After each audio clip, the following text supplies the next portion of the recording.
Hello everyone, greetings, my name is Luke Elijah. Thank you for watching this video. My wonderful video guest with me is top show producer Jerome Awasthi. Hello. Yes, hello everyone. My name is Jerome.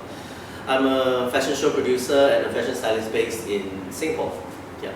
I've known Jerome for over a decade and worked with him on several projects, and I can testify to his professionalism as well as his creativity, right? And even with the very first time he started, he was already doing shows that were better than some of the more experienced veteran show producers, and that really blew my socks off, right? His shows are always very exciting, innovative, and interesting to watch. And I remember my first chance of doing a show myself came from you actually.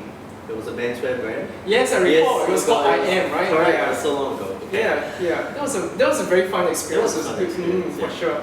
Right. Jerome has been also working as a fashion stylist in the media industry in Singapore as well as overseas.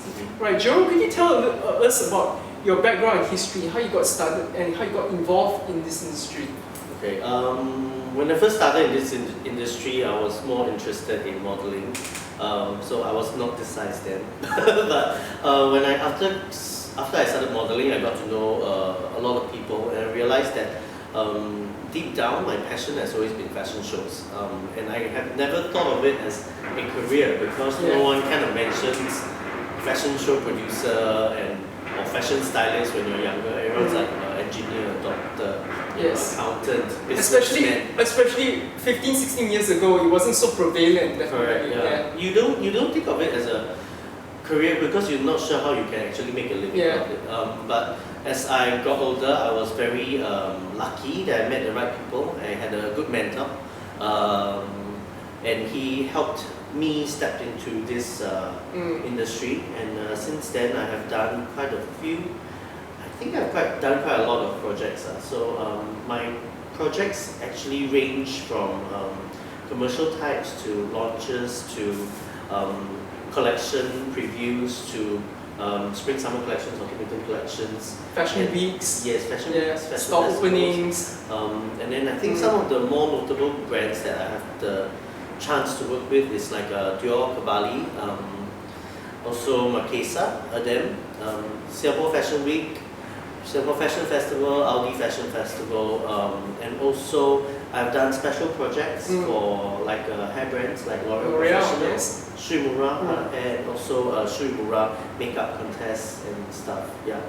I actually attended some of these shows, or even helped you with the photography. And really, I have to say, I really enjoy your shows. It's also a privilege and a joy to watch. And I've attended dozens and dozens, in my lifetime. And every week, every month there are dozens and in my lifetime. I must have attended hundreds, and I can compare you and say, I always look forward to a Jerome Awasthi production. Thank you. I'm very flattered. I'm very, very flattered. Right. Of all the shows you've done, what would you say is some of your more memorable shows? I actually enjoy working with young designers. So sometimes to see their collection, such as at like trade events such as like Blueprint, or even like the old Singapore Fashion Week, it's nice to see how they conceptualize an idea. Also with the limited resources, how they actually try to expand or utilize or maximize those resources and come up with like really some fascinating designs. And also concepts, and also I enjoy working with couturiers because they're so passionate about their work that you really see all the blood and sweat going into their creations. And also sometimes I like a little bit more fun. I kind of like doing mall shows because it lets the producer exercise the creativity to come out with sometimes malls you're limited by certain styles. But then you don't let the styles limit you, you kind of just play with it and create more interesting concepts or interesting shows, because I think at the end of the day a fashion show can be a bit boring, but you can make it more interesting by just adding a little bit more flavor to it.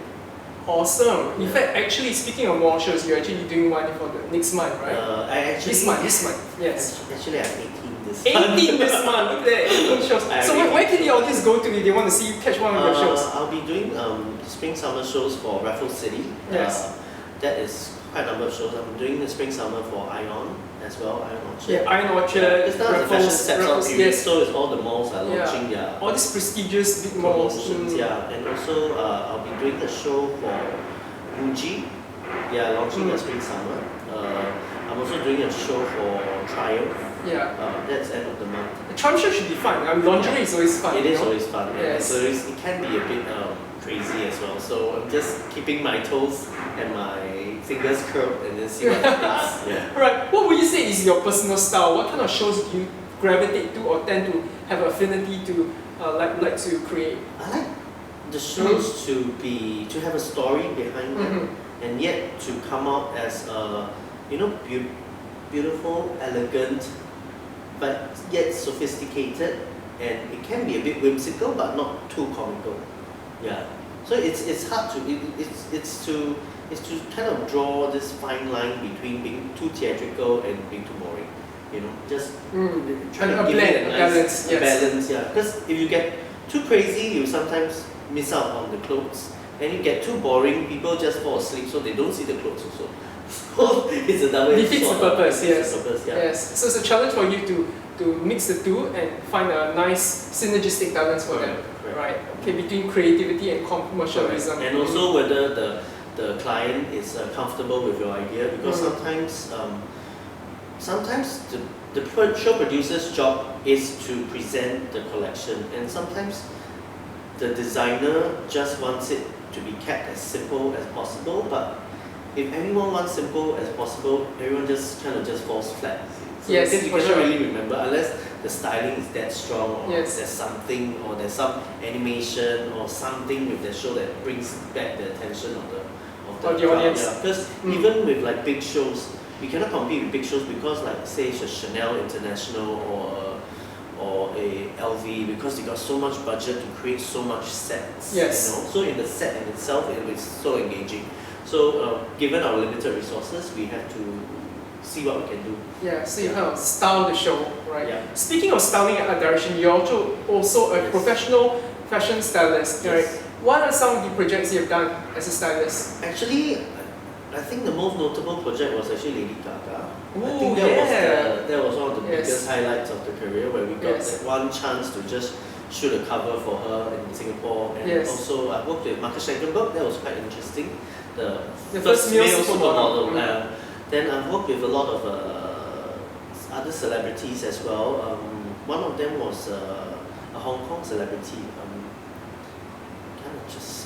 How does working as a fashion stylist, right, work for all these magazines and TV commercials and working with celebrities, how does it infuse and incorporate into your show production? I think sometimes when you get I think we all draw inspiration from different aspects. I think for me, I draw a lot of inspiration from movies and a lot of stories and ideas, and even the painting can create something. But with fashion, sometimes looking at a fashion editorial gives you more inspiration on how you can style a show. Yes. Or even when you're doing a show, sometimes you kind of translate that into your fashion styling. And for fashion styling, I think it helps because it keeps you in touch with the brand. So you kind of what's in and what's out, and you kind of know what's new. Keeps the ideas fresh. It keeps it going. And then for show production, it's more like putting on a display. It's like a big presentation. Whereas for imaging, it's more like doing a painting. Well said. It's like two different things, but yet they're the same. The same. They go hand in hand. The same industry, and one helps the other. Correct. Right. Yes.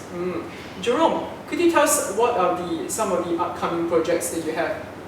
What I'll be working on is I will also be working on Singapore Fashion Week soon, and also like I said, Triumph was coming up.